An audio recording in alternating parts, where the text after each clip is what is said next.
made a point about one of the things that truly puts this in the canon of Sergio Corbucci's westerns, but Massacre at Grand Canyon would fall in this category as well, is, like I said, the villains are so important. Well, one of his great villains is the sheriff in the movie, Sheriff Five Card Fox, played by Jorge Rivera, right?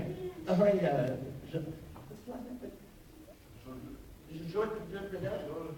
Rivière. Yeah, George Rivera. That's right. Now, one of the things that's all in that runs throughout Sergio Corbucci's westerns is basically there always is this parallel between fascism and World War II. Sergio Corbucci was a child of World War II. Was a man of World War II. And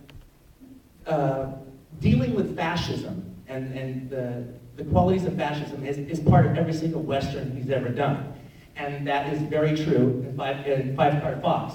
In every aspect of this film, the sheriff and his deputies in this film act like a Nazi occupying army in the film. Now this constantly happens throughout the different movies. Duncan and his scalp hunters and Navajo Joe might as well be the Manson family.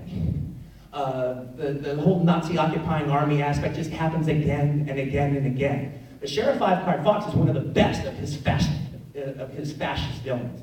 And that's all the way through the film as well. So okay, now we go with Minnesota Clay. Enjoy!